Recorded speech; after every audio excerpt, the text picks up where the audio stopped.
Pendapat berbeda atau dissenting opinion.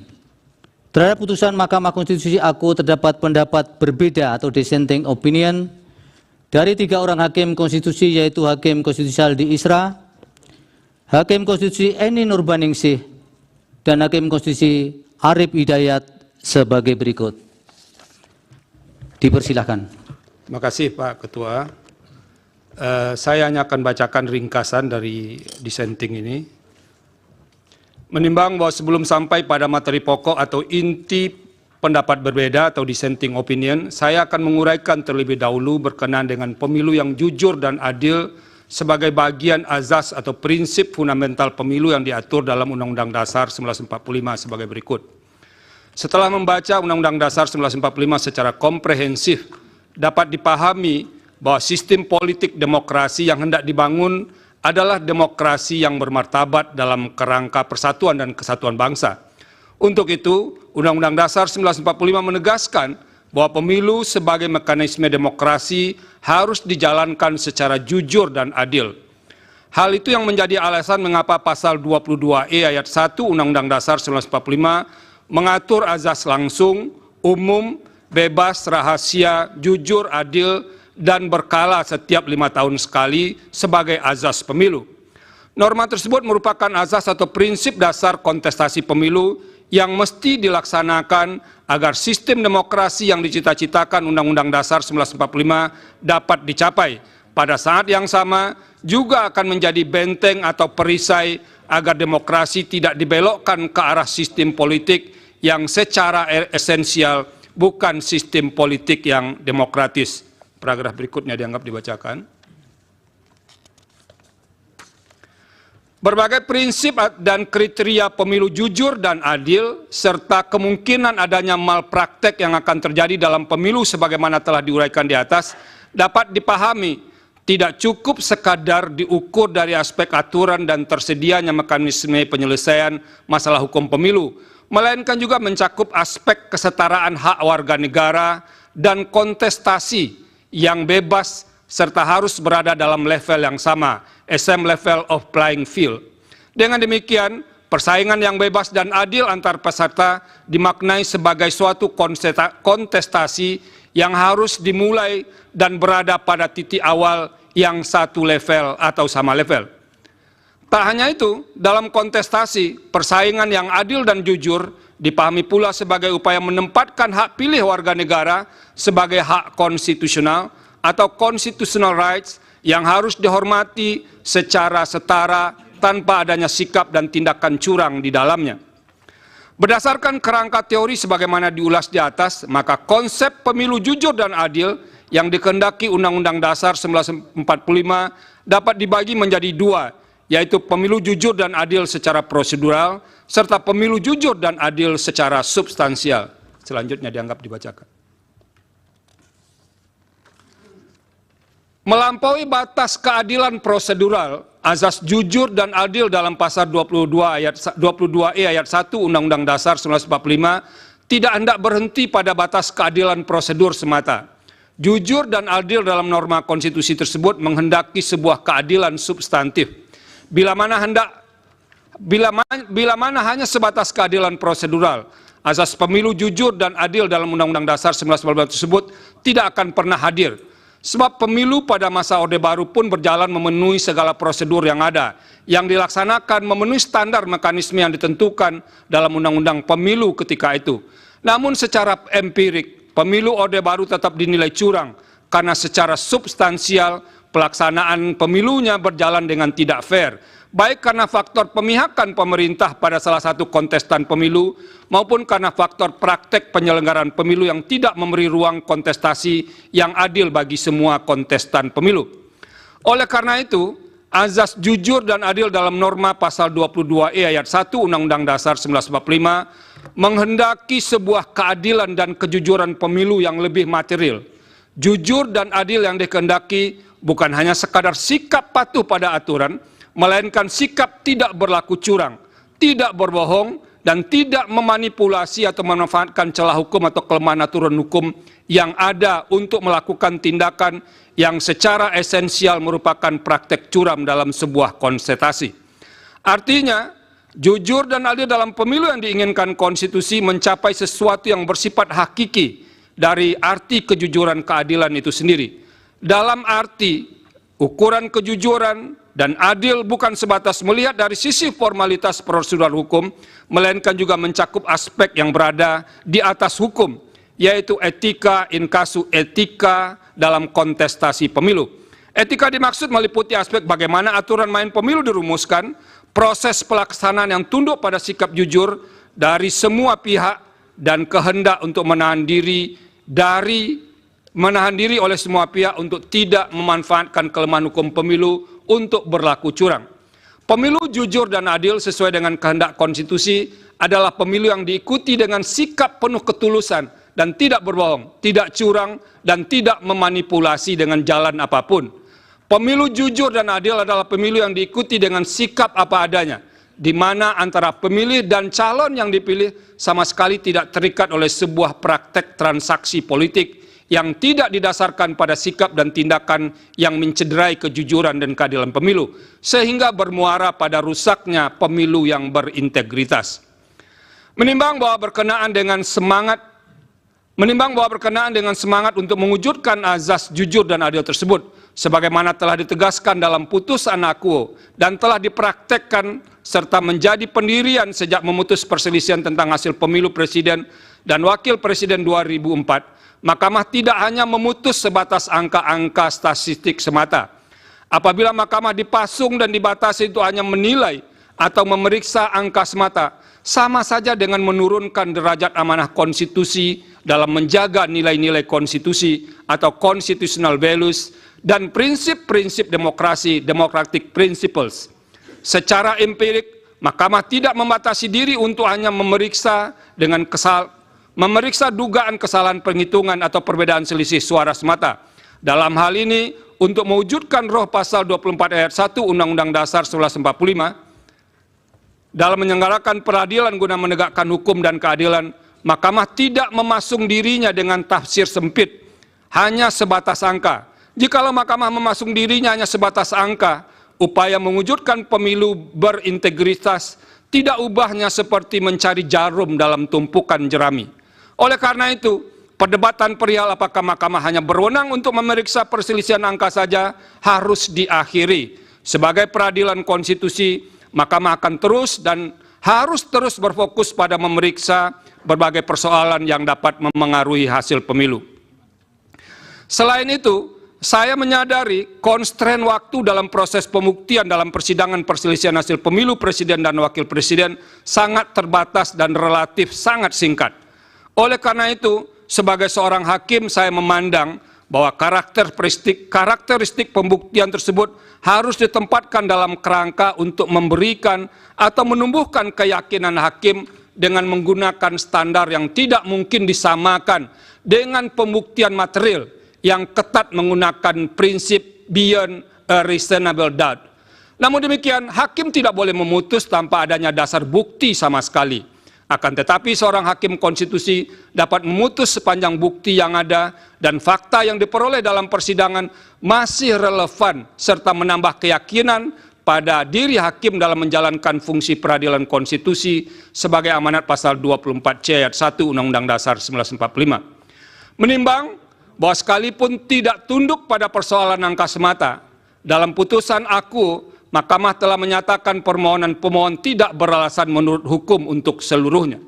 Terhadap pertimbangan hukum Mahkamah dalam menanggapi dalil-dalil pemohon, pada pokoknya saya memiliki posisi hukum serupa pada sebagian isu tersebut, terkecuali untuk beberapa persoalan yang menjadi tumpuan perhatian saya, termasuk sebagian argumentasi dalam permohonan.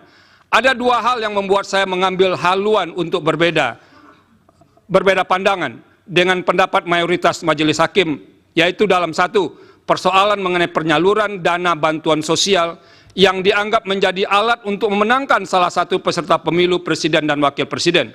Dua, perihal keterlibatan aparat negara, pejabat negara, atau penyelenggara di sejumlah daerah. Karena tidak mudah untuk membelahnya secara tegas, kedua masalah tersebut akan diuraikan secara berkelindan sebagai berikut. bahwa pemohon mendalilkan persoalan di atas dalam uraian yang tersebar dalam sebagian besar permohonan, tanpa bermaksud menyederhanakan permasalahan tersebut, melainkan mempermudah dalam menjawab dalil permohonan. Saya tidak akan menanggapinya dengan memperinci setiap uraian dalil dalam permohonan. Saya mengambil inisiatif untuk menanggapi dalam dua bahagian besar. Pertama, melihat aspek dalil dan fakta yang dikemukakan secara konkret dan spesifik, kemudian melihatnya secara umum dalam konteks pengelolaan anggaran negara dan pelaksanaan program pemerintah dalam kurun waktu yang berdekatan dengan penyelenggaraan pemilu.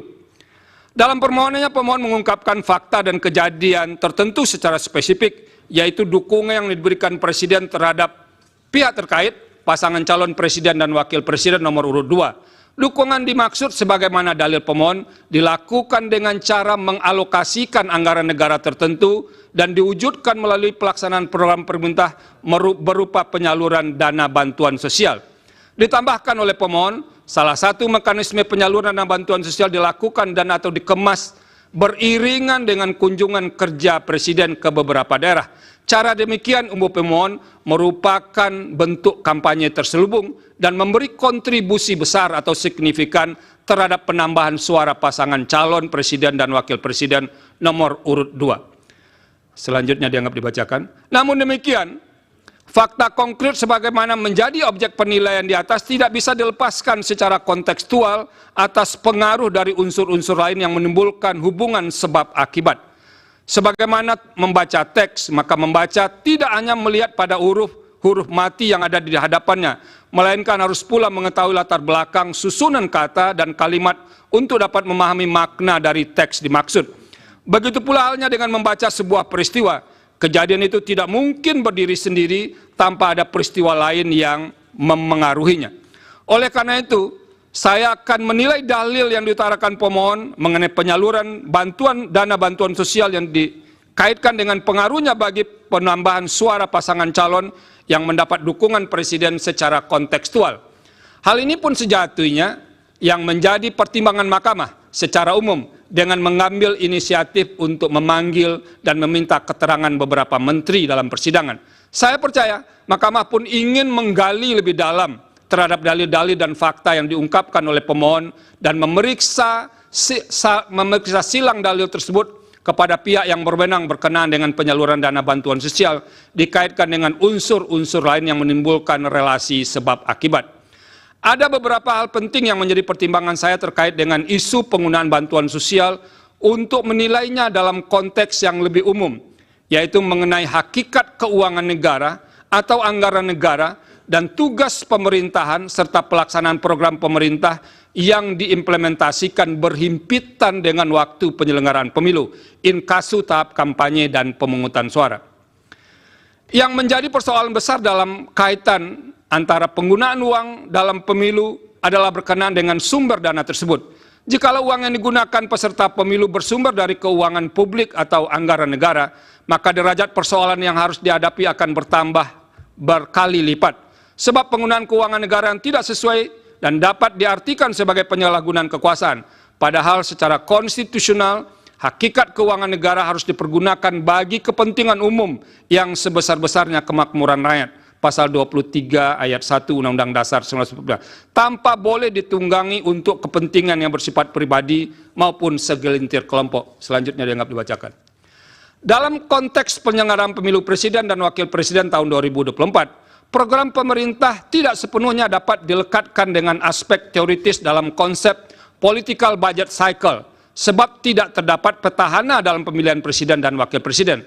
Presiden yang saat ini memegang jabatan tidak menjadi peserta pemilu, meskipun sebagai pribadi orang yang sedang memegang jabatan tersebut tetap memiliki hak untuk memberikan dukungan politiknya kepada salah satu pasangan calon peserta pemilihan. Konsekuensinya, ia juga diberi dan memiliki kesempatan untuk melakukan kampanye dalam rangka mempengaruhi pemilih untuk memberikan suaranya kepada pasangan calon yang didukungnya. Akan tetapi, dukungan tersebut semestinya adalah dalam kapasitasnya sebagai pribadi dan bukan sebagai pemegang kekuasaan pemerintah yang masih harus menyelesaikan program-program pemerintahannya. Pada titik inilah Kemudian yang menjadi sulit untuk menilai tindakan seorang presiden sebelum dan selama penyelenggaraan pemilu. Dalam hal ini, orang yang memegang jabatan tertinggi di jajaran pemerintahan tersebut dapat saja berdalih bahwa percepatan program yang dilakukannya adalah dalam rangka menyelesaikan program pemerintahan yang akan habis masa jabatannya. Namun program dimaksud pun dapat digunakan sebagai kamuflase dan dimanfaatkan sekaligus sebagai piranti dalam memberikan dukungan atas pasangan calon peserta pemilihan presiden dan wakil presiden. Dalam upaya menilai dan memutus persoalan ini, dengan memeriksa secara saksama bukti-bukti yang disampaikan oleh para pihak dalam persidangan, ditambah dengan keterangan yang disampaikan oleh para menteri, fakta persidangan menunjukkan bahwa aturan prosedural pengelolaan anggaran negara telah dilalui secara patut dan layak sehingga dalam proses dan tata kelola tidak mengindikasikan ada kesalahan administrasi. Namun demikian, tugas utama seorang hakim adalah memutus perkara yang diajukan kepadanya, ke hadapannya secara adil. Selain itu, hakim harus menemukan kebenaran sesuai dengan fakta dan didukung oleh bukti yang meyakinkan.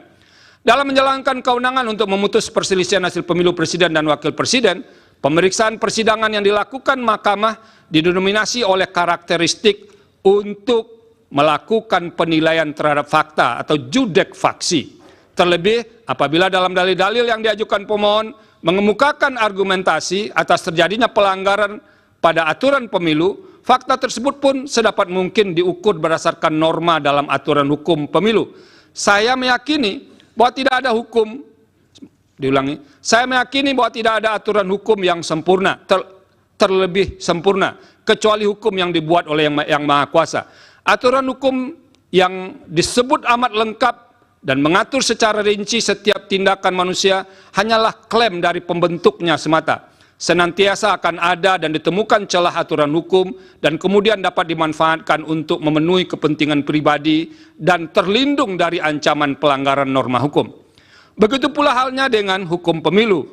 Ada celah hukum dalam hal aturan mengenai penggunaan anggaran negara melalui pengejawantahan program pemerintah pada masa yang berdekatan atau berhimpitan dengan penyelenggaraan pemilu.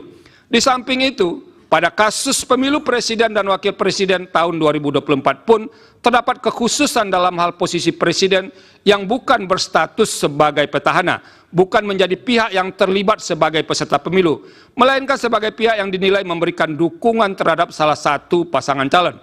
Hal ini memicu pandangan kritis yang disampaikan oleh sebagian kelompok masyarakat. Dampak yang dikhawatirkan adalah peserta pemilu tidak bermain pada lapangan kontestasi yang sama. Terlebih fakta hukum yang ada di sekitar atau pada tahap kampanye berlangsung, kunjungan presiden ke daerah menunjukkan peningkatan intensitas dibandingkan biasanya. Faktor yang mendukung hal tersebut antara lain adalah keadaan adanya celah aturan hukum dalam undang-undang pemilu yang berpeluang dimanfaatkan. Perumpamaan kondisi demikian ibarat banyak orang melihat asap mengepul membubung tinggi, tapi tiada satu pun yang dapat menemukan titik api yang menjadi sumber asap itu. Pada titik inilah moralitas atau etika memainkan peran penting agar tidak memanfaatkan celah atau kekosongan aturan hukum, legal loopholes. Bagaimanapun dampak dari dukungan tersebut kepada salah satu peserta pemilu menyebabkan ketidaksetaraan peserta dalam kontestasi perebutan suara rakyat. Padahal salah satu bentuk nyata perwujudan azas adil dalam pemilu adalah adanya upaya para peserta pemilu berada pada posisi yang setara. Suasana kebatinan demikian seharusnya dipahami semua penyelenggara pemilu dan pejabat negara untuk menerapkan standar etika tertinggi, the highest moral standard. Berdasarkan pertimbangan di atas, secara kelembagaan, saya memahami posisi mahkamah atau mayoritas hakim yang terkendala oleh banyak pertimbangan, terutama soal bukti dan penilaian atas bukti yang sehingga tidak dapat bergerak lebih jauh. Namun demikian, secara pribadi, sebagai hakim, saya memiliki keyakinan yang berbeda. Saya ulangi, maaf. Namun demikian, secara pribadi, sebagai hakim, saya memiliki keyakinan yang berbeda dengan sebagian hakim yang lain. Dalam hal ini, terdapat fakta persidangan perihal pemberian atau penyaluran bansos atau sebutan lainnya yang lebih masif dibagikan pada rentang waktu yang berdekatan atau berhimpitan dengan pemilu. Praktek demikian merupakan salah satu pola yang jamak terjadi untuk mendapatkan keuntungan dalam pemilu yang disebut dengan electoral incentive. Keterlibatan beberapa menteri aktif yang menjadi tim kampanye dalam membagi bansos terasosiasi dengan jabatan presiden secara langsung maupun tidak langsung sebagai pemberi bansos memunculkan atau setidaknya berpotensi atas adanya konflik kepentingan dengan pasangan calon. Sementara itu merujuk fakta yang terungkap dalam proses persidangan. Menteri yang terkait langsung dengan tugas tersebut, inkasu Menteri Sosial, yang seharusnya memiliki tanggung jawab terhadap pemberian bansos, menyampaikan keterangan bahwa tidak pernah terlibat dan atau dilibatkan dalam pemberian atau penyaluran bansos secara langsung di lapangan. Selain itu diperoleh pula fakta dalam persidangan bahwa terdapat sejumlah menteri aktif yang membagikan bansos kepada masyarakat, terutama selama periode kampanye.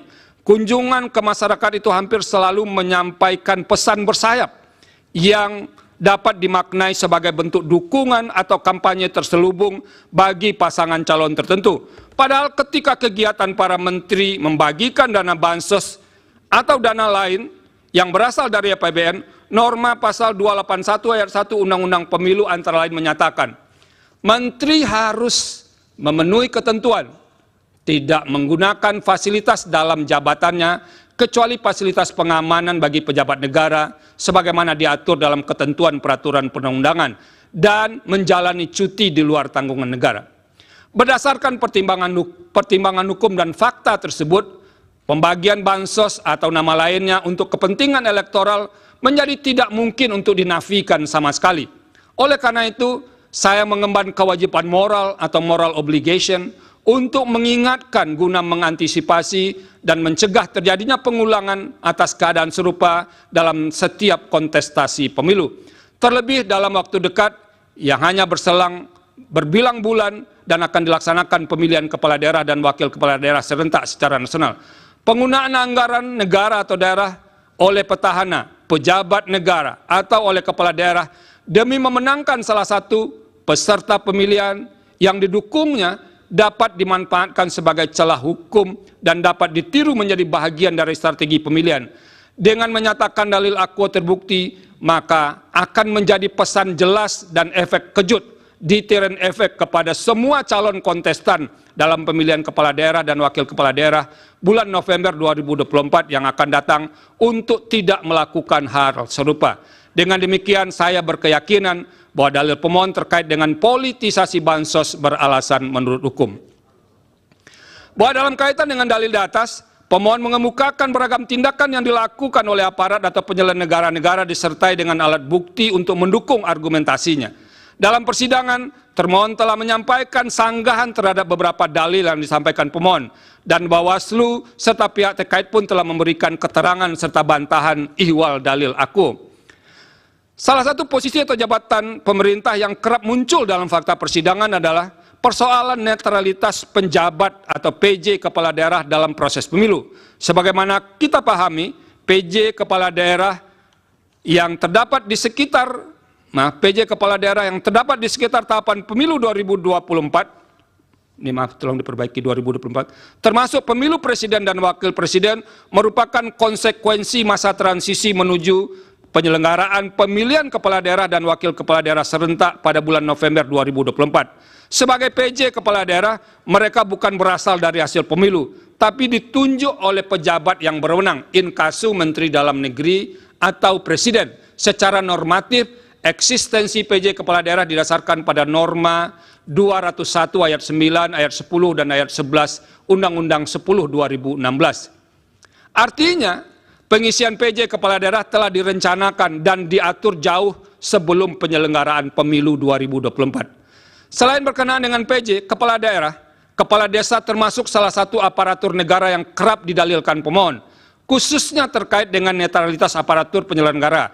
Ikhwal hal tersebut didasarkan pada fakta di persidangan, terdapat banyak laporan kepada pengawas pemilu terkait dengan netralitas PJ kepala daerah, karena dinilai memihak kepada salah satu pasangan calon. Selain itu, pengerahan kepala desa pun menjadi fakta yang dilaporkan dan juga muncul di persidangan. Setelah membaca keterangan Bawaslu dan fakta yang terungkap di persidangan, serta mencermati alat bukti para pihak secara saksama, saya menemukan bahwa terdapat masalah netralitas PJ kepala daerah dan pengerahan kepala desa yang terjadi antara lain di Sumatera Utara, Jakarta, Banten, Jawa Tengah, Kalimantan Barat, dan Sulawesi Selatan. Adapun bentuk ketidaknetralan PJ kepala daerah diantaranya berupa penggerakan ASN, pengalokasian sebagian dana desa sebagai dana kampanye, ajakan terbuka untuk memilih pasangan calon yang memiliki komitmen untuk melanjutkan IKN, pembagian bantuan sosial atau bantuan lainnya kepada para pemilih dengan menggunakan kantong yang identik dengan identitas pasangan calon tertentu, penyelenggaraan kegiatan massal dengan menggunakan baju dan kostum yang menonjolkan keberpihakan kepada pasangan calon tertentu, pemasangan alat peraga kampanye di kantor-kantor pemerintah daerah, serta ajakan untuk memilih pasangan calon di media sosial dan gedung milik pemerintah. Selain soal netralitas PJ kepala daerah, terungkap juga sebagai fakta di persidangan adanya pengerahan atau mobilisasi kepala desa antara lain seperti di Jakarta dan di Jawa Tengah.